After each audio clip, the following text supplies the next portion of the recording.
Iran के मौजूदा हालातों पर ब्रिटिश अखबार द टाइम्स का ये बहुत बड़ा खुलासा हुआ है।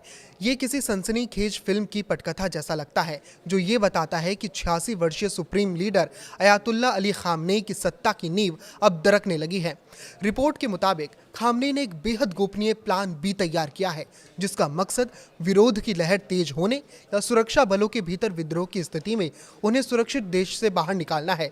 इस योजना के तहत खामनेई अपने बेटे और संभावित उत्तराधिकारी मुज्तबा खामनेई समेत अपने 20 सबसे भरोसेमंद लोगों के साथ रूस भाग सकते हैं, क्योंकि व्लादिमीर पुतिन के साथ उनके सामरिक संबंधों को देखते हुए मॉस्को ही उनके लिए एकमात्र सुरक्षित पनाहगाह नजर आता है।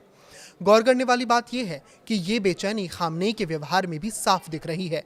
खुफिया आकलन बताते हैं कि इजराइल के साथ हाल ही के तनाव के बाद वो न सिर्फ शारीरिक रूप से कमजोर हुए हैं, बल्कि मानसिक रूप से भी काफी असुरक्षित महसूस कर रहे हैं।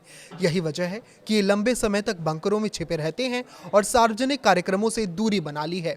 ईरान की जनता अब उनके एक्सिस ऑफ रेजिस्टेंस यानी लेबनान, गाजा और यमन में अरबों डॉलर खर्च करने की नीति से बुरी तरह ऊब चुकी है, क्योंकि देश के भीतर रिकॉर्ड तोड़ महंगाई और गरीबी ने आम आदमी की कमर तोड़ दी है।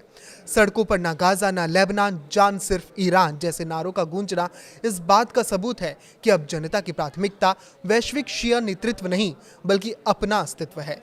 खामनेई, जो अब तक एक बेहद कट्टर और अड़ियल नेता माने जाते रहे हैं, अब अपनी सत्ता और जान बचाने के लिए किसी भी स्तर तक सामरिक समझौता करने को मजबूर दिखाई दे रहे हैं। ऐसे में यह देखना दिलचस्प होगा, क्या अमेरिका समर्थित ये जन आक्रोश वाकई इस रेड लाइन को पार कर पाएगा, जो ईरान में दशकों पुराने इस शासन को तख्ता पलट कर दे, या फिर खामनेई अपनी सख्ती और रूस की मदद से एक बार फिर इस तूफान को थामने में कामयाब रहेंगे। इस पर आपकी क्या राय है, हमें कमेंट सेक्शन में जरूर बताइएगा। लाइक करें, शेयर करें और इसी तरह जुड़े रहें। नमस्कार।